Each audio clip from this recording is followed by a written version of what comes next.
दिल्ली में एमसीडी चुनाव के मद्देनजर चुनाव प्रचार का शंखनाद हो गया है।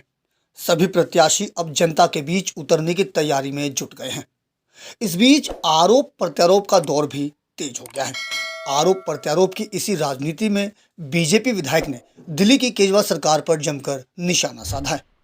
बीजेपी विधायक विजेंद्र गुप्ता ने केजरीवाल सरकार पर आरोप लगाते हुए कहा कि जब कूड़े के ढेर कम हो रहे हैं तब ये लोग भ्रम फैलाने का काम कर रहे हैं।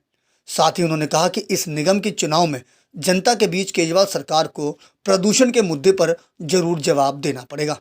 इसके अलावा विजेंद्र गुप्ता ने कहा कि बीते 8 साल में केजरीवाल सरकार ने निगम को पंगु बनाकर छोड़ दिया, उसका भी जवाब उन्हें देना पड़ेगा। दरअसल मौका था जब निगम चुनाव के मद्देनजर वार्ड 54 से बीजेपी प्रत्याशी स्मिता कौशिक के द्वारा चुनाव कार्यालय के उद्घाटन पर रोहिणी से बीजेपी विधायक विजेंद्र गुप्ता मुख्य अतिथि के तौर पर उपस्थित रहे।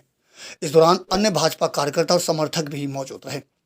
इस उद्घाटन कार्यक्रम के दौरान जोश एवं उत्साह में सराबोर भाजपा प्रत्याशी ने जीत की हुंकार भरते हुए कहा कि हम क्षेत्र की जनता के पास निगम द्वारा किए गए कार्य को लेकर पहुंचेंगे। साथ ही इस दौरान भाजपा प्रत्याशी ने आप पार्टी पर भी जमकर निशाना साधा।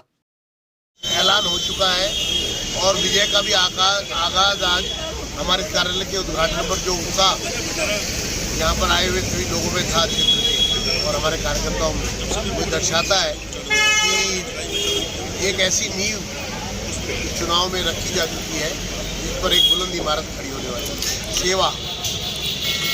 और मैं तो आम आदमी पार्टी के लोगों से पूछना चाहता हूँ, और रोहिणी क्षेत्र के विशेष रूप से, कि जब कोविड में लोग परेशान थे तो हम लोग सड़कों पर थे। 252 दिन तक हमने यहाँ पर कच्चा खाना और पका हुआ भोजन, राशन और पका हुआ भोजन रोज़ाना सुबह और शाम हमने पका हुआ भोजन बांटा है। लोगों को तकलीफ ना हो, अपनी जान की परवाह करे बगैर आम आदमी पार्टी वाले उस समय कहाँ थे, खौफला गए हैं, हंसी का पात्र बन चुके हैं।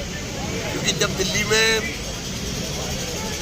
नगर निगम ने कूड़े की समस्या को हल करने के लिए ढलाव बंद करने शुरू कर दिए और रोहिणी में तो सारे ढलाव बंद हो गए।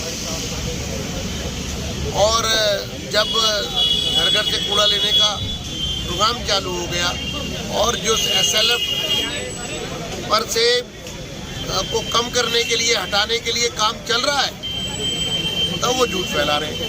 हाँ, दिल्ली में पॉल्यूशन कितना है, 8 साल में उस पर क्या किया आपने? दिल्ली की यमुना मैली है, 8 साल में हजारों करोड़ रुपए खर्च कर दिया। यमुना तो मैली की मैली है। और भ्रष्टाचार आपके खुद MLA पकड़े जा रहे हैं टिकट बेचते हुए। जनता पार्टी एक संगठन की पार्टी है और हमारे संगठन का एक एक कार्यकर्ता पार्टी को समर्पित है। तो हमारे जितने भी कार्यकर्ता हैं वो अपने अपने क्षेत्र में जाकर प्रचार करेंगे और हम लोग निश्चित जीतेंगे। क्या मुद्दा रहने वाला है इस बार एमसीडी के चुनाव के? देखिए, बहुत सारे मुद्दे हैं। सबसे बड़ी बात तो ये है कि पिछले 8 सालों में जब से दिल्ली सरकार केजरीवाल जी ने कुर्सी संभाली है तो एमसीडी के साथ बहुत ही सौतेला व्यवहार उन्होंने किया है। अपने घर को चमकाया है, क्षेत्र को गिराया है। किस प्रकार पार्षदों की छवि को धूमिल किया गया है उनके द्वारा, क्योंकि कोई भी फंड उन्होंने पार्षदों को नहीं दिया है, जिससे कि क्षेत्र के विकास में रुकावट आई है।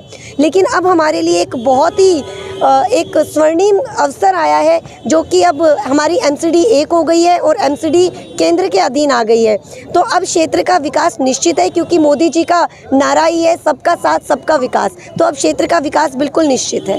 ये जो आम आदमी पार्टी है बिल्कुल अपने बुरे इरादों में कामयाब नहीं होगी। 8 साल से आपकी दिल्ली में सरकार है, क्या आपको अभी ये कूड़े के ढेर नजर आए हैं? बहरहाल दिल्ली में सभी उम्मीदवारों ने अपना चुनावी प्रचार अभियान शुरू कर दिया है और विभिन्न मुद्दों पर जनता के बीच पहुंचकर जनता से वोट की अपील कर रहे हैं। हालांकि जनता किस उम्मीदवार को अपनी पसंद बनाती है यह तो 4 दिसंबर को ही साफ हो पाएगा, जिसके नतीजे 7 दिसंबर को सामने आएंगे। लेकिन उससे पहले चुनावी प्रचार के साथ आरोप प्रत्यारोप की राजनीति जरूर तेज हो गई है।